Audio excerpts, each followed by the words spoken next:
杜鹃借巢生子，幼鸟刚出生就谋杀，为何恶毒的杜鹃却被称为异鸟？在我国的传统文化中，有许多称赞杜鹃的诗句。从古至今，杜鹃在人们心中都是以正面形象出现的。然而，有很多人不知道的是，杜鹃并不像人们想象的那样温和无害，反而喜欢将自己的蛋产在其他鸟类的窝里。更重要的是，从杜鹃幼鸟破壳而出的时候开始，它们就会将鸟窝中其他幼鸟推出去。对于还没有学会飞的幼鸟来说，从鸟窝中摔出去一定是凶多吉少。那么，杜鹃幼鸟为什么会这么做？难道恶毒是它们的天性吗？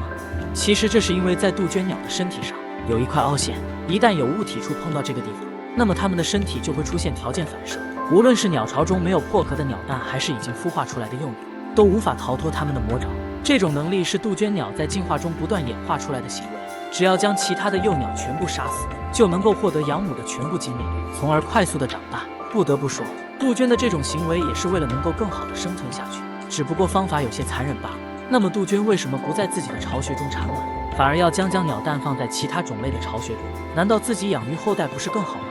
相较于其他鸟类来说，杜鹃养育后代会更加吃力一些，因为杜鹃属于一夫多妻的交配制度，所以雌性杜鹃并没有雄性帮助筑巢，因此筑巢这项任务变得尤其艰难。更重要的是，杜鹃幼鸟的食量非常大，仅凭雌性是无法养育多只幼鸟的，所以为了能够让自己的后代活下来，它们不得不将鸟蛋交给其他鸟类。杜鹃鸟借巢生子，它们的这种行为难道不会被其他鸟类发现吗？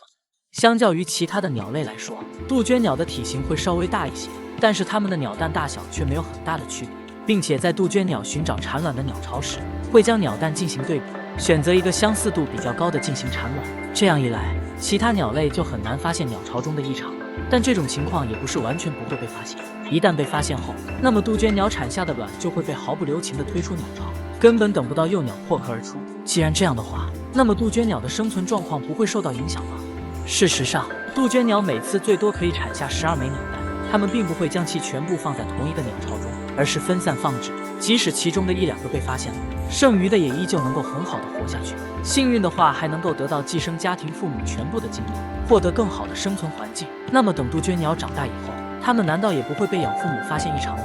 在杜鹃幼鸟破壳而出以后，其实有一部分鸟类能够发现异常，但此时它们的鸟巢中只剩下唯一的一只后代，所以即使怀疑也没有证据，只能尽心尽力地将其饲养长大。然而随着时间的流逝，杜鹃幼鸟的体型越来越大，有些甚至超出了养父母的体型。此时被寄生的鸟类终于明白了事情的真相，但是杜鹃幼鸟早就飞走了，即使想要报仇也没有办法。为什么如此恶毒的杜鹃鸟却会被人们称为异鸟呢？站在杜鹃鸟的立场来看，它们想要让自己的幼崽成功活下去，不得不做出这样的决定。物竞天择，适者生存，所以杜鹃鸟的做法我们无可厚非。而杜鹃幼鸟同样也是为了能够让自己的得到养父母更多的精力，才对其他幼鸟做出了伤害性的行为。但是如果站在被寄生的鸟类的角度来看，它们不仅失去了自己的后代，还将杀死自己孩子的仇人抚养长大。在他们的眼里，杜鹃鸟当然是十恶不赦的存在。然而作为人类的我们，无法插手自然界中的任何事情，所以我们也只能站在自己的立场来评价这件事情。对于人类而言，杜鹃鸟并没有做过十恶不赦的事情，反而还在我们的生活中起着一些正向的作用。在杜鹃鸟生存的地区，害虫的数量远远少于其他地方的数量，所以它们可以为人们解决害虫的侵扰，也就成为了人们口中的异鸟。